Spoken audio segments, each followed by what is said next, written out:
Hello students, இன்னைக்கு இந்த வீடியோல chapter 4 algorithmic strategies இந்த லெசனோட 2 marks and 3 marks தான் டிஸ்கஸ் பண்ண போறோம். So very important chapter படிச்சுக்கோங்க. So first வந்து what is an algorithm? Algorithm is a finite set of instructions. It is a finite set of instruction to accomplish a particular task. ஒரு வேலை செய்யறதுக்கு எழுதுற ஒரு procedure, set of instructions. ஒரு work பண்றோம் அப்படின்னா என்னென்ன இன்ஸ்ட்ரக்ஷன்ஸ் இதை பண்றதுக்கு என்னென்ன தேவைப்படுதுன்னு சொல்றது தான் அல்காரிதம். ஆர் இன்னொரு டெஃபினேஷன் என்ன அப்படின்னா step by step procedure for solving a problem.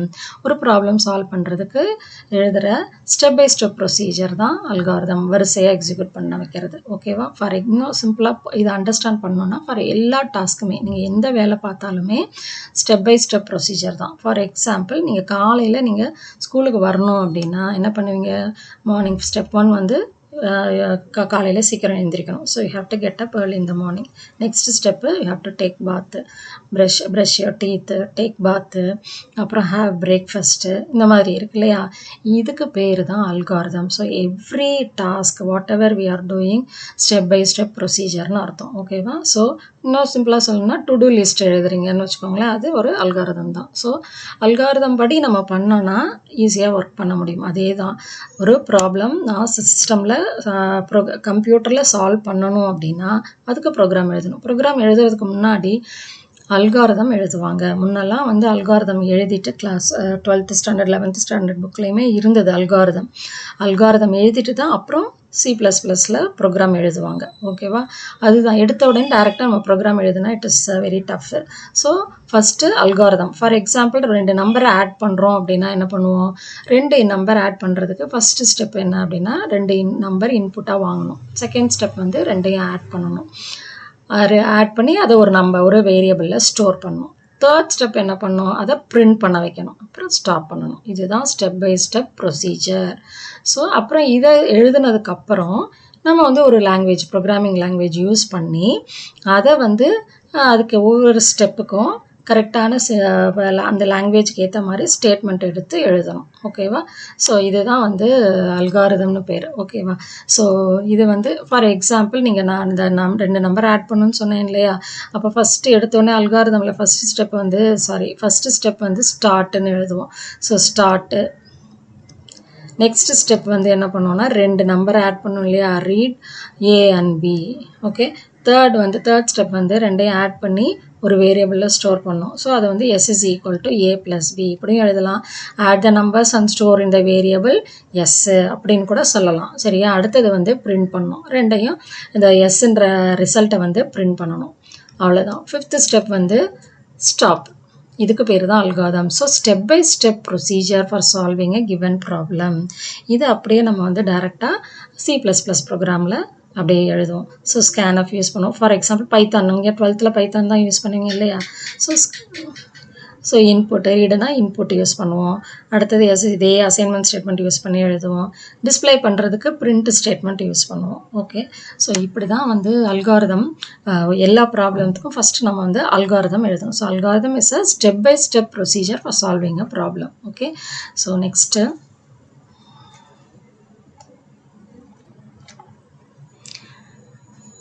Second question வந்து write the phases of performance evaluation of an algorithm. So evaluation of an algorithm வந்து அதோடைய ஃபேஸ் என்னன்னு கேட்டிருக்காங்க. So analysis of algorithm and performance evaluation can be divided into 2 different phases. 2 different phases. ஒன்று வந்து priori, இன்னொன்று வந்து posteriori. ஓகேவா? So priori estimate, next போஸ்டியரி testing. ஓகேவா? ஸோ இதுதான் 2 ஃபேஸஸ் ஆஃப் பர்ஃபார்மன்ஸ் எவல்யூஷன். ஒரு அல்காரிதம் எப்படி பர்ஃபார்ம் பண்ணுது அப்படின்றது 2 விதமாக டிவைட் பண்ணியிருக்காங்க. ஒன்று priori estimate, another one is posteriori testing. So priori எஸ்டிமேட்னா என்ன? It is a theoretical performance analysis of an algorithm. So for example நீங்கள் வந்து நம்ம வந்து இந்த லெசனில் பார்த்தீங்கன்னா நிறைய அல்காரிதம் டிஸ்கஸ் பண்ண மாட்டாங்க. ஒரு 5 அல்காரிதம் என்னென்ன அப்படின்னா உங்களுடைய சர்ச்சிங் அல்காரிதம், சார்ட்டிங் அல்காரிதம். சர்ச்சிங்க்கு 2 இருக்குது, linear search and binary search. சார்ட்டிங்க்கு வந்து bubble sort, insertion sort, selection sort. இந்த அல்காரிதம் நம்ம டிஸ்கஸ் பண்ணியிருப்போம்.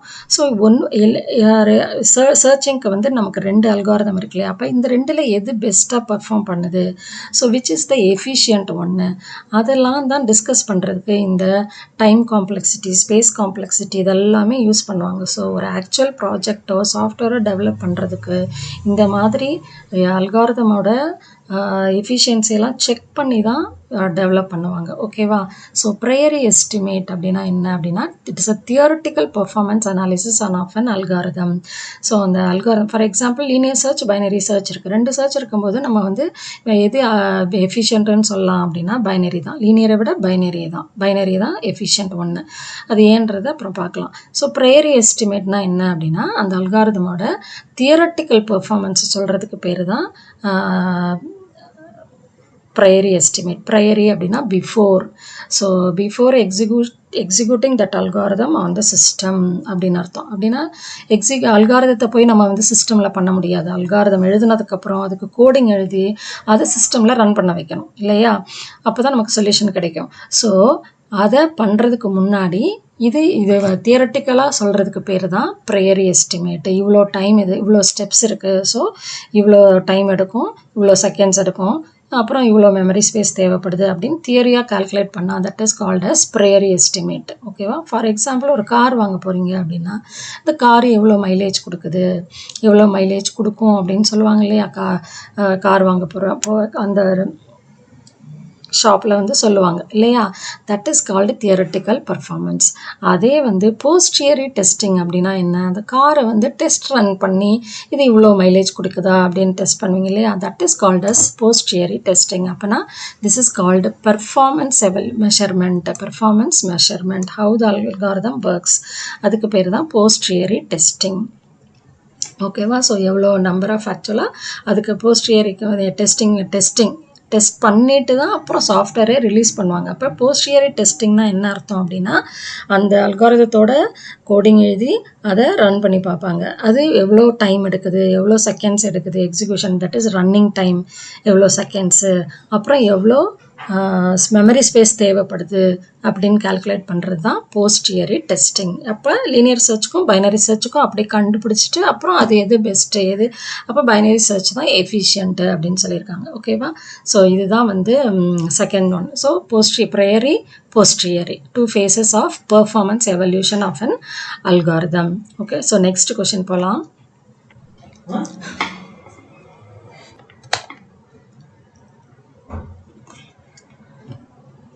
What is insertion sort? Insertion sortனா என்ன? It is a simple, first insertion sortக்கு போகிறதுக்கு முன்னாடி நம்ம sortingனா என்ன அப்படின்னு பார்க்கலாம். sortingனா arranging the items in certain order. So elements இருக்குது, நம்பர் ஆஃப் எலிமெண்ட்ஸ் இருக்குது, ஒரு 10 நம்பர் இருக்குது. அதை order wise ascending order, descending order wise arrange பண்ணுறதுக்கு பேர் தான் sorting. So arranging in certain order is called as sorting. அதுக்கு நிறைய அல்காரிதம் ஆர் டெக்னிக் யூஸ் பண்ணுவோம். Bubble sort, insertion sort, selection sort. ஓகேவா? இதுதான் உங்களுடைய புக்கில் டிஸ்கஸ் பண்ணியிருப்பாங்க. இமர்ஜ் சார்ட்டுன்னு இன்னொரு சார்ட்டு கூட இருக்குது. ஸோ இது 3 தான் நம்ம டிஸ்கஸ் பண்ணியிருப்போம் இந்த லெசனில். ஸோ இதுக்கு பேர் தான் சார்ட்டிங். இதில் இன்சர்ஷன் சார்ட்னா என்னன்னு கேட்டிருக்கோம். What is insertion sort? Insertion sort is a simple sorting algorithm among 3. இது வந்து ரொம்ப சிம்பிள். இது எப்படி ஒர்க் ஆகும் அப்படின்னா, it works by taking the elements from the list 1 by 1 and inserting then in the correct position. அப்போ 5 number இருக்குது, அதை வந்து ஆர்டர் வைஸ் அரேஞ்ச் பண்ணணும் அப்படின்னா எது ஸ்மாலஸ்ட்டோ அதை எடுத்து ஃபஸ்ட்டு ஒரு அரேயில் போட்டுரும். ஓகேவா? புதுசாக ஒரு அரேயில் போட்டுரும். ஃபஸ்ட்டு ஸ்மாலஸ்ட் எலிமெண்ட்டை திருப்பி சர்ச் பண்ணி அதில் செகண்ட் ஸ்மாலஸ்ட் எலிமெண்ட்டை எடுத்து போட்டுரும். இப்போ ஃபார் எக்ஸாம்பிள் 10, 12, 8 அப்படின்னா இதில் எது ஃபஸ்ட் ஸ்மாலஸ்ட் 8. ஸோ 8 எடுத்து போட்டுரும், கரெக்ட் பொசிஷனில் எடுத்து போட்டுரும். அடுத்தது 10 ஸ்மாலஸ்ட், செகண்ட் ஸ்மாலஸ்ட், அப்போ 10 எடுத்து அடுத்ததில் போட்டுரும், அப்புறம் 12 எடுத்து. ஸோ இதுக்கு பேர் தான் insertion sort, inserting in the correct position. So இதுதான். ஸோ அதே பபிள் சார்ட்டை வந்து அப்படி கிடையாது. பக்கத்தில் நீங்கள் வந்து ஏற்கனவே பார்த்துருப்பீங்க, டீட்டெயில் ஆன்சரை வந்து வீடியோ பார்த்தீங்கன்னா புரியும். ஸோ ஃபஸ்ட்டு 2 எலிமெண்ட்டை கம்பேர் பண்ணுவோம். First element with adjacent element compare பண்ணுவோம். ஸ்மாலஸ்ட்டாக இருந்தால் ஸ்வாப் பண்ணுவோம், அப்படி இல்லைனா விட்டுட்டு திருப்பி செகண்ட் எலிமெண்ட் அண்ட் தேர்ட் எலிமெண்ட்டை கம்பேர் பண்ணுவோம். ஸ்மாலஸ்ட்டை எடுத்து இன்டர்சேஞ்ச் பண்ணுவோம், இந்த மாதிரிலாம் பண்ணுவோம். இது அப்படி கிடையாது. So take the element and put in the correct position. So இதுக்கு பேர் தான் வந்து இன்சர்ட்டிங். அதனால தான் இன்சர்ஷன் சார்ட். ஓகேவா? இப்போ next question. What is searching? Write its type. Searching na enna kettirukanga. To search an item in a data structure. Search na enna artham? To find. So nariya number irukku. அந்த நம்பர்ல நம்ம ஒரு நம்பரை தேடி கண்டுபிடிக்கிறது. அதில் இருக்கா, அந்த லீனியர் சர்ச், பைனரி சர்ச் ரெண்டு சர்ச்சையும் வர டீட்டெயில் ஆன்சரில் பார்த்துருப்பீங்க. ஸோ இருக்கா அப்படின்னு கண்டுபிடிக்கிறதுக்கு பேர் தான் searching. So to search an item என்ன டேட்டா ஸ்ட்ரக்சர். அப்போ டேட்டா ஸ்ட்ரக்சர்னால் என்ன அப்படின்னா அந்த எலமெண்ட்ஸை வந்து ஒரு இதில் யூஸ் பண்ணுவோம் ஸ்டோர் பண்ணுறதுக்கு இல்லையா, அதுக்கு பேர் தான் டேட்டா ஸ்ட்ரக்சர். இது அரேவாக இருக்கலாம், லிஸ்ட்டாக இருக்கலாம், இல்லைனா ஒரு டப்புலாக இருக்கலாம். ஸோ அதில் இருக்கிற எலமெண்ட்ஸை, லிஸ்ட்டில் இருக்க எலமெண்ட்ஸ் ஒரு அரேயில் இருக்கிற எலமெண்ட்ஸை சர்ச் பண்ணி or find out an item is present, அதில் இருக்கா அப்படின்னு கண்டுபிடிக்கிறது பேர் தான் சர்ச்சிங். அதுக்கு ரெண்டு சர்ச்சிங் டெக்னிக் யூஸ் பண்ணுவோம். ஒன்று லீனியர் சர்ச், இன்னொன்று வந்து பைனரி சர்ச். ஓகேவா?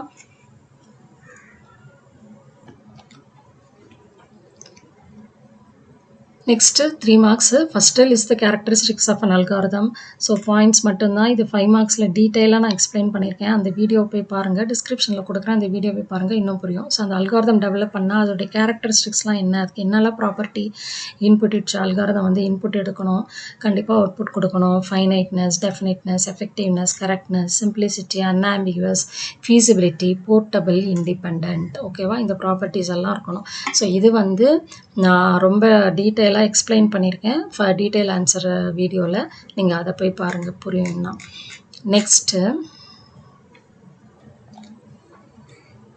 Next discuss about algorithmic complexity and its types. Algorithmic complexity na enna, adile types enna nu kekkranga. So complexity of an algorithm f of n gives the running time or storage space required by the algorithm in terms of n as the size of the input. So complexity of algorithm ku ஒரு notation கொடுத்திருக்காங்க. என்ன அப்படின்னா f of n. n represents the number of elements. ஓகேவா?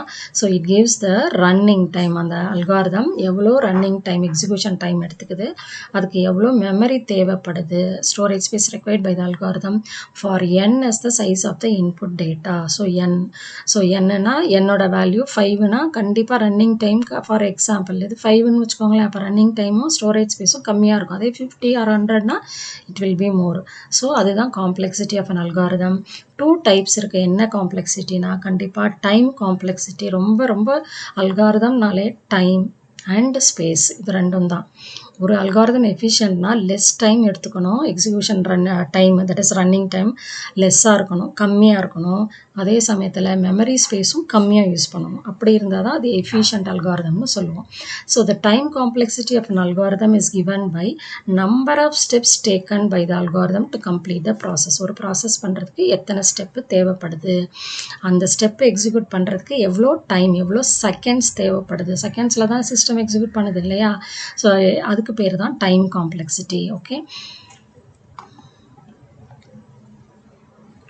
Space complexity அடுத்தது. Space காம்ப்ளெக்சிட்டினா என்ன? Space complexity of an algorithm is amount of memory. So நம்ம memory space required to run the completion. So அந்த algorithm run பண்ணுறதுக்கு எவ்வளோ memory தேவைப்படுது, அதுக்கு பேர் தான் space complexity. So space required for an algorithm is equal to the sum of 2 components. இப்போ எவ்வளோ மெமரி ஸ்பேஸ் தேவைப்படுது அப்படின்னா என்ன அர்த்தம்? அதில் வந்து நம்ம மெமரி ஸ்பேஸ் எப்படி தேவைப்படும், அந்த வேரியபிளை நம்ம ஸ்டோர் பண்ணுறதுக்கு இல்லையா? ஸோ வேரியபிளை நம்ம ஸ்டோர் பண்ணுறதுக்கு மெமரி ஸ்பேஸ் தேவைப்படும். நம்ம அல்காரிதம் ப்ரோக்ராமாக கன்வெர்ட் பண்ணும்போது நிறைய வேரியபிள்ஸ் யூஸ் பண்ணுவோம் இல்லையா? அப்போ அந்த வேரியபிள் வந்து ஃபிக்ஸட் பார்ட்டாக இருக்கலாம், இல்லை வேரியபிள் பார்ட்டாக இருக்கலாம். ஃபிக்ஸட் பார்ட்னா என்ன அர்த்தம்? இது வந்து கான்ஸ்டன்ட்டு சிம்பிள் வேரியபிளாக இருந்ததுன்னா அதுக்கு பேர் ஃபிக்ஸட் பார்ட்டு. அதே நம்ம வேரியபிள் வந்து ரிகர்ஷன், இதெல்லாம் iteration, recursion, for loop use பண்ணுறீங்க அப்படின்னு வச்சுக்கோங்க. ரிகர்ஷன் இட்ரேஷனில் வந்து யூஸ் பண்ணுற வேரியபிள்லாம் வந்து வேரியபிள் பார்ட்டுன்னு அர்த்தம். ஏன்னா ஃபிக்ஸடாக அதோட மெமரி சைஸ் இருக்காது. இது கான்ஸ்டண்ட்டாக அதே தான் இருக்கும். த்ரூ அவுட் அல்காரிதம் ஒரே அமௌண்ட் ஆஃப் மெமரி தான் யூஸ் பண்ணணும். இது அப்படி கிடையாது. அந்த டிபெண்ட்ஸ் ஆன் த இட்டரேஷன். எவ்வளோ இட்டரேஷன் யூஸ் பண்ணுறோமோ அதுக்கு ஏற்ற மாதிரி சேஞ்ச் ஆகும் இல்லையா? ஸோ இதுக்கு பேர் இதை வச்சு தான் அந்த மெமரி ஸ்பேஸை கால்குலேட் பண்ணுவாங்க. That is called as the space complexity. What are the factors that influence time and space complexity? என்னெல்லாம் factors time and space complexity influence பண்ணுறதுக்கு என்ன factors தேவைப்படுது அப்படின்னா, suppose A is an algorithm, Aன்றது algorithm, N is the size of the input data, Nன்றது number of elements வச்சுக்கோங்க. ஏன்னா இங்கே நம்ம வந்து linear search algorithm, searching and sorting algorithm படிக்கிறோம் இல்லையா. N is the number of input. So the time and space used by the algorithm has two main factors which decide the efficiency of an algorithm. ரெண்டு factor இருக்கு. என்ன அப்படின்னா time factor, another one is the space factor. அப்போ time ஃபேக்டர்னா என்ன? Time is measured by, நம்ம சொன்னோம் எவ்வளோ நம்பர் ஆஃப் செகண்ட்ஸ் தேவைப்படுது எக்ஸிக்யூஷன் பண்ண. அது எப்படி கால்குலேட் பண்ணோம் அப்படின்னா, counting the number of key operations, major operations, அதில் என்ன கால்குலேஷன்ஸ் நம்ம யூஸ் பண்ணுறோமோ அந்த இது தான். எல்லா ஸ்டெப்போட கால்குலேஷன்ஸும் எடுத்துக்காது. மேஜராக என்ன ஆப்ரேஷன்ஸ் யூஸ் பண்ணுவோமோ அதை வச்சு டைம் ஃபேக்டர் கால்குலேட் பண்ணுவாங்க. ஃபார் எக்ஸாம்பிள், சார்ட்டிங் அல்காரிதமில் நம்ம கம்பேர் பண்ணுவோம் இல்லையா. கம்பேர் பண்ணுவோம், ஃபஸ்ட் நம்பர் அடுத்த நம்பரை விட சின்னதா. ஃபார் எக்ஸாம்பிள் பபிள் சார்ட் எடுத்துட்டிங்கன்னா ஃபஸ்ட்டு அட்ஜஸ்ட் நம்பரோட கம்பேர் பண்ணுவோம், சின்னதாக இருந்தால் ஸ்வாப் பண்ணுவோம் இல்லையா. ஸோ கம்பேரிசன்ஸ் தான் இங்கே கீ ஆப்ரேஷனாக நடக்குது. அதுதான் டைம் ஃபேக்டர். ஸ்பேஸ் ஆஃப் ஃபேக்டர்னா என்ன அப்படின்னா, it is measured by maximum memory space required. எவ்வளோ ஸ்பேஸ் ரெக்வயர்ட் பண்ணுது, அப்போ அந்த அல்காரிதமில் என்னெல்லாம் வேரியபிள் யூஸ் பண்ணியிருக்கோம் அதுக்கு எவ்வளோ ஸ்பேஸ் தேவைப்படுது அப்படின்றது தான் ஸ்பேஸ் ஃபேக்டர். ஓகேவா. இது மட்டும் இல்லை,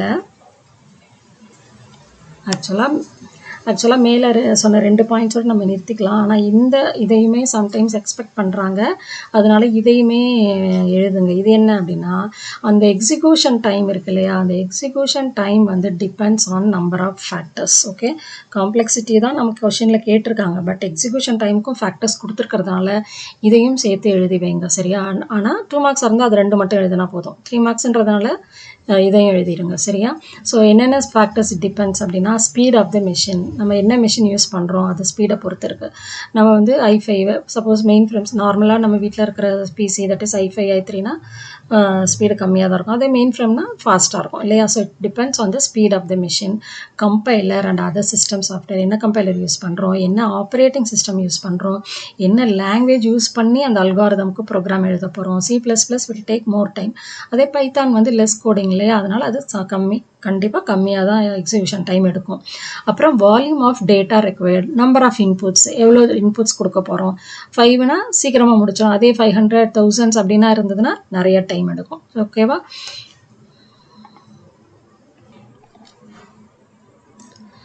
Next question, very important. Asymptotic notation. What is asymptotic notation? Asymptotic notation are languages that uses meaningful statements or notations about time and space complexity. இந்த time and space complexity represent பண்றதுக்கு ஒரு notation use பண்ணுவாங்க, அதுக்கு பேர் தான் asymptotic notation. ஓகேவா. So இந்த following இந்த டைம் ஸ்பேஸ் காம்ப்ளெக்சிட்டி கண்டிப்பாக கண்டுபிடிச்சிட்டு தான் நம்ம வந்து அல்காரிதம் எழுதுனதுக்கப்புறம் இதை கண்டுபிடிச்சிட்டு தான் ப்ரோக்ராம் கோடிங் பண்ண முடியும் இல்லையா. அப்போ தான் எஃபிஷியண்ட்டாக என்னன்னு பண்ண முடியும், செக் பண்ண முடியும். ஸோ அப்போ அதுக்கு அசிம்டாட்டிக் நோட்டேஷன்ற ஒரு இதை it is a language. So அது வந்து டைம் அண்ட் ஸ்பேஸ் காம்ப்ளெக்சிட்டியை ரெப்ரசன்ட் பண்ணுறதுக்கு சில நோட்டேஷன்ஸ் யூஸ் பண்ணுது, சிம்பிள்ஸ் யூஸ் பண்ணுது. என்ன அப்படின்னா 3 நோட்டேஷன்ஸ் இருக்குது. ஃபஸ்ட்டு ஒன்று வந்து big O next will be omega big theta. Big O na enna அப்படின்னா, big O is often used to describe the worst case of an algorithm. அந்த algorithm எவ்வளோ வேர்ஸ்ட்டாக பெர்ஃபார்ம் பண்ணுறது அப்படின்றதுக்கு பேர் தான் big O. Number of comparisons நிறைய எடுத்துக்கலாம், அது மாதிரி ஸ்பேஸ் நிறைய எடுத்துக்கலாம், அதை வச்சு தான் டிஃபைன் பண்ணுவாங்க சரியா. So big O is used to describe the upper bound of the asymptotic function. So இது வந்து அப்பர் பவுண்டு. அதே பிக் ஒமேகா அடுத்தது பார்த்தீங்கன்னா big omega.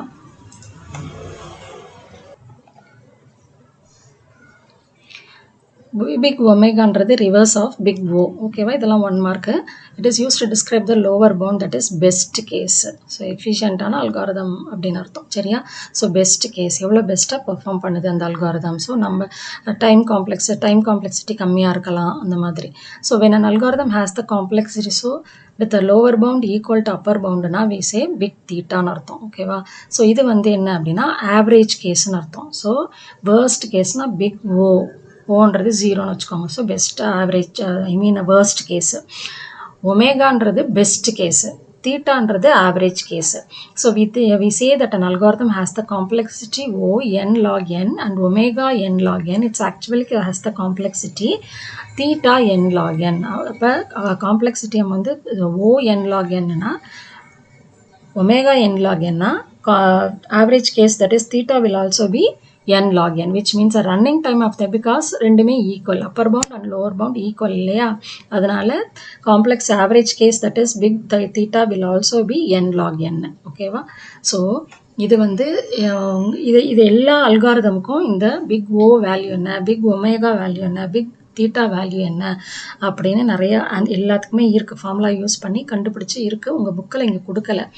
But book first வந்தபோது புக் பேக் கொஷினில் what is the big O value for linear search, bubble sort அப்படின்லாம் கேட்டிருந்தாங்க. நீங்கள் போய் நெட்டில் பார்த்தீங்கன்னா தெரியும், எல்லாத்துக்குமே வேல்யூ இருக்குது. ஓகேவா? அதை வச்சு தான் அதை டிட்டர்மைன் பண்ணி தான் இந்த வேல்யூஸ்லாம் ஃபார்முலாஸ் இருக்குது, கால்குலேட் பண்ணி அதுக்கேற்ற மாதிரி எது பெஸ்ட் அல்காரிதம் அப்படின்னு சொல்லுவாங்க. சரியா? ஸோ இதுதான் இதை இன்னும் நீங்கள் அண்டர்ஸ்டாண்ட் பண்ணணும்னா நான் புக்கில் ஒரு எக்ஸாம்பிள் இருக்குது, அதை பார்த்தீங்கன்னா புரியும். So it is average case. ஓகேவா? ரொம்ப ஈஸியான கொஷின். எனக்கு எதுவுமே நீங்கள் எழுத தெரியல, இது ரொம்ப இம்பார்ட்டண்ட் வரும், அதனால் உங்களுக்கு எனக்கு எழுத தெரியல அப்படின்னா பிக் ஓ 3 நொட்டேஷன் யூஸ் பண்ணுறாங்க. ஓனா it is a worst case, ஒமேகானா it is a best case, தீட்டானா it is the average case. அதை மட்டும் எழுதுனா கூட யூ வில் கெட் 2 மார்க்ஸ். ஓகேவா? நெக்ஸ்ட் வந்து what you understand by dynamic programming. இந்த இது வந்து புக்கில் ஒரு எக்ஸாம்பிள் இருக்குது, இந்த ஒமேகா இதெல்லாம் அதை ஒரு எக்ஸ்பிளைன் பண்ணுறேன், அப்போ இன்னும் நல்லா புரியும் உங்களுக்கு. ஸோ இங்கே பாருங்கள். So efficiency of an algorithm in this, இது வந்து லீனியர் சர்ச் அல்காரிதம் எடுத்திருக்காங்க. ஓகேவா? லீனியர் சர்ச் அல்காரிதமில் ஃபஸ்ட்டு வந்து best case would be if the first element in the list matches with the key element to be searched. நம்ம தேடுற element வந்து first எலமெண்ட்டாகவே இருக்குன்னு வச்சுக்கோங்க. அப்போ எத்தனை கம்பேரிசன் பண்ணுவீங்க? ஒன்லி 1 கம்பேரிசன், ஒரே கம்பேரிசன் தான் பண்ணுவீங்க. அப்போ it will be best case will be O of 1ன்னு அர்த்தம். ஓகேவா? ஒரு தடவை தான் பண்ணுவீங்க, ஏன்னா ஃபர்ஸ்டே வந்துருச்சு எலமெண்ட்டு. அதே வேர்ஸ்ட் கேஸ் அதுக்கு என்ன இருக்கும்? லீனியர் சர்ச்சில் வேர்ஸ்ட் கேஸ் என்னவாக இருக்கும் அப்படின்னா, that is worst case will be, இது பெஸ்ட் கேஸ். ஓகேவா? ஆக்சுவலாக இது ஓ கிடையாது, ஒமேகா. ஓகேவா? இப்போ கொடுத்துருங்க. அதே வந்து வேர்ஸ்ட் கேஸ் என்ன ஆகும் அப்படின்னா O of n, ஏன்னா நம்பர் ஆஃப் கம்பேரிசன் லாஸ்ட்டாக இருக்குது, அந்த எலமெண்ட் வந்து கடைசியாக இருக்குது, இல்லை இந்த எலமெண்ட் இல்லை அப்படின்னா கடைசி வரைக்கும் சர்ச் பண்ணிட்டே இருப்பீங்களே. அப்போ the efficiency of an algorithm will be O of 1, O of nன்னு அர்த்தம். ஓகேவா? ஸோ இங்கே வந்து எஃபிஷியன்சி வந்து O of 1, ஏன்னா ஃபஸ்ட்டே இருக்குது. அதே இது வந்து கடைசியாக இருக்குது, இல்லை எலமெண்ட்டே இல்லை அப்படின்னா n நம்பர் ஆஃப் கம்பேரிசன்ஸ் நம்ம பண்ணணும். அப்போ இந்த எஃபிஷியன்சி ஆஃப் அன் அல்காரிதம் அது வந்து ஒமேகாவோ இதுவோ சொல்ல எஃபிஷியன்சியை டைரெக்டாக கொடுத்துருக்காங்க. இங்கே எஃபிஷியன்சி என்னன்னு சொல்ல முடியும்? O of nன்னு சொல்லணும். சரியா? n நம்பர் ஆஃப் கம்பேரிசன்ஸ் தேவைப்படுது. ஆவரேஜ் கேஸ் எஃபிஷியன்சியாக இருந்தால் என்ன அப்படின்னா மினிமம் நம்பர் ஆஃப் கம்பேரிசன்ஸ் வந்து 1, மினிமம் வந்து ஒரே கம்பேரிசன்னா ஃபஸ்ட் எலமெண்ட்டே இருக்குது அப்படின்னா 1, மேக்ஸிமம்னா n கடைசி எலமெண்ட்டாக இருக்குது, இல்லை எலமெண்ட்டே இல்லை அப்படின்னா n நம்பர் ஆஃப் கம்பேரிசன் பண்ணணும் இல்லையா? அப்போ ஆவரேஜ் கேஸ் வந்து என்ன எப்படி இருக்கோ கண்டுபிடிக்கணும்னா average case will be n+1/2. So average number of comparisons will be n+1/2. So average case efficiency will also be expressed as O of n. ஓகேவா? So இதுதான் இந்த best case, worst case, average case, asymptotic notation. ஓகேவா?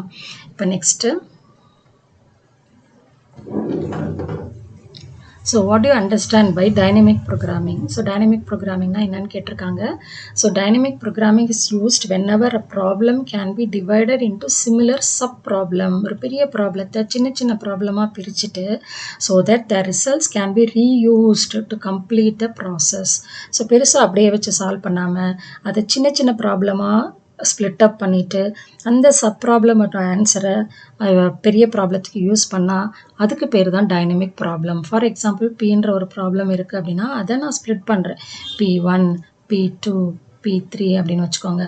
அப்போ இந்த Pன்ற ப்ராப்ளத்துக்கு எப்படி சொல்யூஷன்னா P1 வந்து depends on P2, P2ஓட ஆன்சரை வந்து எடுத்து P1 யூஸ் பண்ணும். P2 டிபெண்ட்ஸ் ஆன் P3, இப்போ P3ஓட ஆன்சர் P2 யூஸ் பண்ணுது, அந்த P2ஓட ஆன்சர் வந்து P1 யூஸ் பண்ணுது. கரெக்ட். அப்புறம் P1ஓட ஆன்சர் வந்து problem that is the original ப்ராப்ளம்க்கு ஆன்சராக கிடைக்கிது இல்லையா. இதுக்கு பேர் தான் dynamic programming. Okay, அப்போ it is overlapping, inner problem. So sub problem are overlapped, one depend on the other, each sub problem depends on the other and they get the solution from the previous sub problem. So அடுத்த sub problem ப்ரீவியஸாக solve பண்ண sub problemத்தோட ஆன்சரை இந்த sub problem use பண்ணுது, அப்புறம் again இன்னொரு sub problem use பண்ணுது, கடைசியாக எல்லாத்தையுமே இன்டகிரேட் பண்ணி நமக்கு ஆன்சர் கிடைக்கிது. இதுக்கு பேர் தான் டைனமிக் ப்ரோக்ராமிங். ஓகேவா. இதுக்கு இந்த ஃபேக்டோரியல், Fibonacci series இதெல்லாம் example for dynamic programming.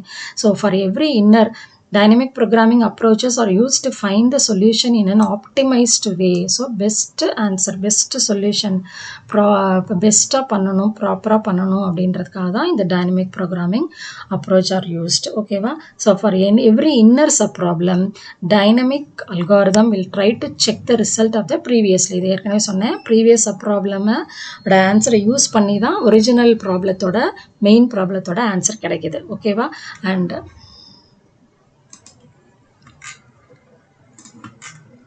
the solutions of overlap subproblems are combined in order to get the better solution. They are combined and we are able to get the solution for the original problem. Okay, so split up பண்றோம். ஒரு subproblem ஓட ஆன்சருமே overlapped subproblem because each depends on the other subproblem. அதனால தான் overlapped. And finally they are combined and we are getting the answer. ஓகேவா. Combine பண்ணதுக்கு அப்புறம் நமக்கு original ப்ராப்ளத்தோட solution கிடைக்குது. இதை இன்னும் இது ஒரு 5 மார்க்ஸ், இது 3 மார்க்ஸில் கேட்டிருக்காங்க. இதே 5 மார்க்ஸ்லையும் இருக்குது. 5 மார்க்ஸுக்கு எப்படி எழுதணும் அப்படின்னா, இந்த ஆன்சரை எழுதிட்டு இப்போ பாருங்கள் புக்கில் இருக்கும்.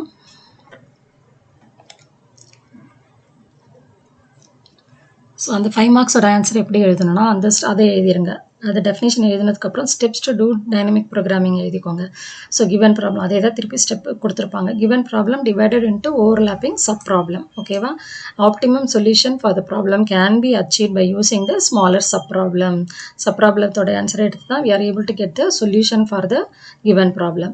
So it uses the technique which is called as memoization. மெமைசேஷன்ற டெக்னிக்கை யூஸ் பண்ணுது அப்படின்றாங்க. மெமைசேஷன்னா என்ன அப்படின்னா, இது ஒரு 1 மார்க்லையும் இருக்குது. மெமைசேஷன் டெக்னிக்கான இந்த டைனமிக் ப்ரோக்ராமிங் இந்த கான்செப்டை யூஸ் பண்ணோம். என்ன அப்படின்னா, ஒரு சின்ன கேஷி மெமரியில் போட்டுரும். நம்ம ப்ரீவியஸ்லி சால்வ்டு ஆன்சரை நம்ம திரும்ப திரும்ப யூஸ் பண்ணுறோம் இல்லையா, அதனால அது ஒரு சின்ன கேஷி மெமரியில் போட்டு அதில் இருந்து எடுத்துக்கும். அதனால இந்த ப்ராப்ளம் சால்வ் பண்ணுறது இன்னும் ஸ்பீட் ஆகும். அதுக்கு தான் இந்த மெமைசேஷன் டெக்னிக் யூஸ் பண்ணுறாங்க. ஓகேவா. ஸோ அது வேணும்னா அதை ஒரு 2 மார்க்ஸாக கேட்கலாம், எக்ஸ்ட்ரா ஒரு 2 மார்க்ஸாக கேட்கலாம். இங்கே கொடுத்துருக்காங்க பாருங்கள். So memoization is an optimization technique used primarily to speed the computer program by storing the result of the previous function calls or previous solved problemன்றது எப்படி யூஸ் பண்ணுவோம், அந்த ப்ராப்ளத்தை சால்வ் பண்ணுவோம் ஃபங்க்ஷன் யூஸ் பண்ணி. So previous function calls and returning the cached results when the same inputs occur again. So smallest memory will be used. அதில் போட்டுக்கும், திரும்பி திரும்பி calculate பண்ணாமல் அதில் இருந்து ரெஃபர் பண்ணிக்கும். அதுக்கு பேர் தான் மெமைசேஷன் டெக்னிக். ஓகேவா. ஸோ இதுக்கு எக்ஸாம்பிள் பார்த்தீங்கன்னா ஃபிபோனாக்சி சீரீஸ் எக்ஸாம்பிள் இங்கேருந்து எழுத வேண்டியதான். ஸோ டைனமிக் அப்ரோச்சுக்கு ஃபிபோனாக்சி சீரீஸ் உங்களுக்கு ஏற்கனவே தெரியும், நீங்கள் 11th படிச்சிருப்பீங்க. ஃபிபோனாக்சி சீரீஸ் எப்படி கால்குலேட் பண்ணுறது, ஃபார் எக்ஸாம்பிள் இங்கே இருக்க பாருங்கள். ஸோ ஃபிபோனாக்சி ஃபஸ்ட்டு டேர்ம் 0, அடுத்தது 1. இப்போ first 2 term 0, first term always 0வாக இருக்கும், நெக்ஸ்ட் டேர்ம் 1ஆக இருக்கும். இந்த நெக்ஸ்ட் டேர்ம் கால்குலேட் பண்ணுறது 0 + 1 1, 1 + 1 2, 1 + 2 ப்ரீவியஸ் 2 டேர்ம்ஸை ஆட் பண்ணால் 3வது டேர்ம் கிடைக்கும். ஸோ 2 + 3 5, 3 + 5 8, 5 + 8 13. அப்போ ஜென்ரலாக இதோட ஃபார்முலா என்ன அப்படின்னா, fib n is equal to fib n - 1 + fib n - 2 அப்படின்னு அர்த்தம். ஃபார் எக்ஸாம்பிள் என்னோட வேல்யூ 3ன்னு வச்சுக்கோங்க, 4 or 3ன்னே வச்சுக்கோங்க. நம்பர் ஆஃப் எலிமெண்ட்ஸ் எனக்கு number of terms 3 terms generate பண்ணும். 3னா 1ஓட முடிஞ்சு போயிடும், அதனால் நம்ம 4 கன்சிடர் பண்ணிக்கலாம்.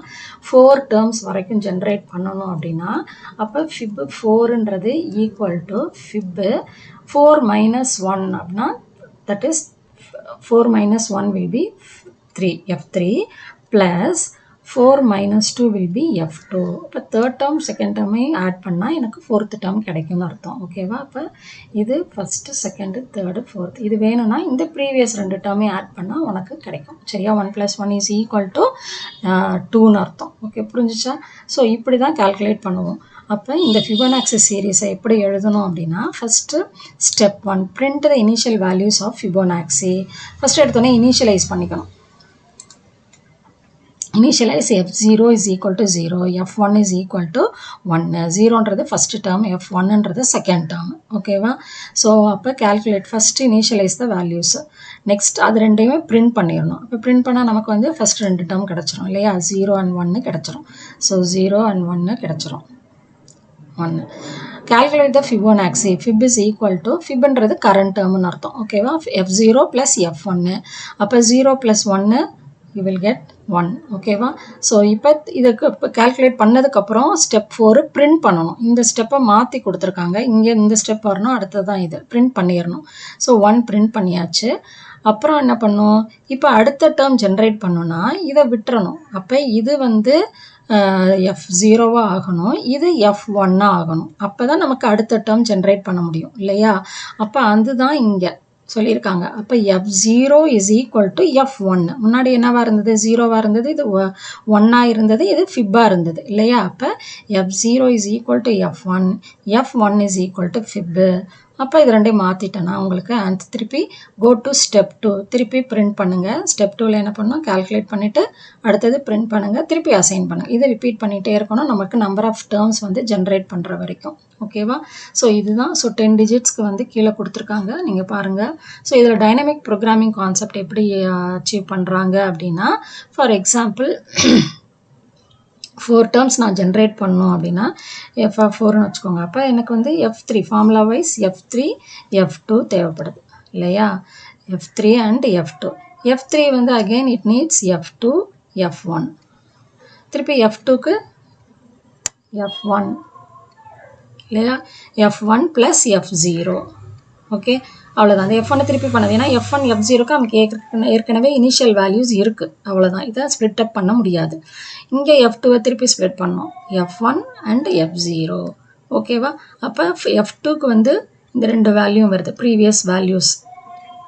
இப்போ திருப்பி நான் f3 கால்குலேட் பண்ணும்போது ப்ரீவியஸ்லி கால்குலேட்டட் f2வை நான் யூஸ் பண்ணுறேன், f1ஐயும் யூஸ் பண்ணுறேன். ரெண்டே ஆட் பண்ணால் தான் எனக்கு f3 கிடைக்குது. ஓகேவா? அடுத்தது இந்த f2 என்ன பண்ணுது? f1 f0 initial values of f1 f0 use பண்ணிக்கும். f4க்கு f3 and f2 previously calculated value, that is sub problemன்னு அர்த்தம். ஓகேவா? அதை யூஸ் பண்ணி f4 ஜென்ரேட் பண்ணுது. ஸோ இப்படி தான் நமக்கு வந்து ஃபிபோனாக்சி சீரீஸ் யூஸ் பண்ணுறாங்க. ஸோ ஜென்ரேட் பண்ண முடியும். ஸோ இங்கே பார்த்தீங்கன்னா f1லாம் வந்து இங்கே பார்த்தீங்க f2லாம் 2 தடவை யூஸ் பண்ணியிருக்கோம் இல்லையா? அப்போ மெமைசேஷன் டெக்னிக் திருப்பி திருப்பி கால்குலேட் பண்ணாமல் மெமைசேஷன் டெக்னிக் யூஸ் பண்ணி ஆப்டிமைஸ்டாக நமக்கு ரிசல்ட் கிடைக்கிது. ஸோ ஃபாஸ்ட்டாகவும் கிடைக்கும் நமக்கு ஆன்சர். ஓகேவா? ஸோ இதுதான் எக்ஸாம்பிள் ஃபார் டைனமிக் ப்ரோக்ராமிங். இது ஒரு 5 மார்க்ஸ். இந்த வீடியோ பிடிச்சிருந்ததுன்னா நீங்கள் வந்து உங்களோட ஃப்ரெண்ட்ஸ்க்கு ஷேர் பண்ணுங்கள். மற்ற டீட்டெயில் ஆன்சர்லாம் வந்து வீடியோ போட்டிருக்கேன், நீங்கள் அதையும் போய் பாருங்கள். உங்கள் ஃப்ரெண்ட்ஸ்க்கு ஷேர் பண்ணுங்கள், இந்த வீடியோவை லைக் பண்ணுங்கள். ஸோ அடுத்தடுத்த சாப்டர்ஸ் எல்லாம் இனிமேல் டிஸ்கஸ் பண்ணலாம். தேங்க்யூ.